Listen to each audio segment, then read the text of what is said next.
आप सुन रहे हैं डीबी लाइव रेडियो, आपकी आवाज। अमेरिका की धार्मिक स्वतंत्रता आयोग यानी USCIRF की रिपोर्ट एक बार फिर चर्चा में है। भारत को लेकर इस रिपोर्ट में कहा गया है कि भारत में अल्पसंख्यकों के साथ बुरा बर्ताव किया जा रहा है। वहीं इस रिपोर्ट में किए गए दावों पर विदेश मंत्रालय ने कड़ी प्रतिक्रिया दी है और रिपोर्ट को खारिज कर दिया है। विदेश मंत्रालय ने इस रिपोर्ट को पक्षपाती और राजनीति से प्रेरित बताया है। क्या है पूरा मामला, बता रही हैं सर्वमित्रा। अमेरिकी संस्था USCIRF यानी US commission on international religious freedom ने अपनी रिपोर्ट में भारत को विशेष चिंता वाला देश घोषित करने की सिफारिश की है और कहा है कि भारत की खुफिया संस्था रॉ को बैन कर देना चाहिए।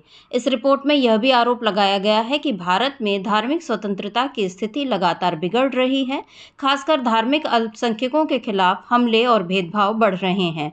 रिपोर्ट ने भारत की खुफिया एजेंसी रॉ के बारे में यह आरोप लगाया है कि वह कुछ हत्याओं की साजिशों में कथित रूप से शामिल थी, लेकिन भारत सरकार ने इस रिपोर्ट को खारिज करते हुए कहा कि ऐसे प्रयासों से भारत की लोकतांत्रिक और सहिष्णु छवि को नुकसान नहीं पहुंचेगा। भारतीय विदेश मंत्रालय के प्रवक्ता रणधीर जायसवाल ने कहा कि हमने अमेरिका की अंतर्राष्ट्रीय धार्मिक स्वतंत्रता आयोग की हाल ही में जारी 2025 की वार्षिक रिपोर्ट देखी है, जो एक बार फिर पूर्वाग्रह से भरी हुई और राजनीतिक उद्देश्यों से प्रेरित लगती है। उन्होंने कहा कि यह संस्था बार बार कुछ घटनाओं को बढ़ा चढ़ाकर पेश करती है और भारत के बहुसांस्कृतिक समाज को गलत तरीके से दर्शाने की कोशिश करती है। यह धार्मिक स्वतंत्रता की चिंता से ज़्यादा एक सोची समझी रणनीति का हिस्सा लगता है। अमेरिका के अंतर्राष्ट्रीय धार्मिक स्वतंत्रता आयोग ने साल 2025 की वार्षिक रिपोर्ट मंगलवार को जारी की थी। इस रिपोर्ट में कहा गया था कि भारत में अल्पसंख्यकों के साथ बुरा बर्ताव किया जा रहा है।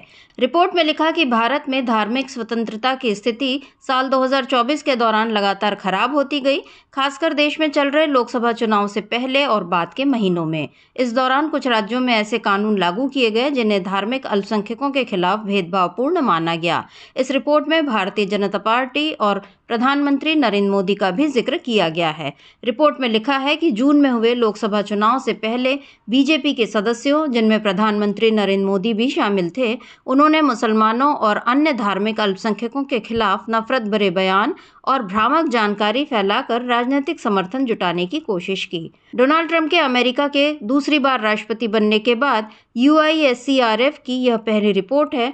भारत इसकी रिपोर्ट्स को पहले भी खारिज कर चुका है। जहां तक रॉ को बैन करने का सवाल है, तो यह ट्रंप सरकार पर निर्भर करता है कि वो रिपोर्ट की सिफारिशों को कितना महत्व देता है, क्योंकि ये सिफारिशें बाध्यकारी नहीं हैं। डीबी लाइव रेडियो के लिए मैं सर्वमित्रा। आप सुन रहे हैं डीबी लाइव रेडियो, आपकी आवाज।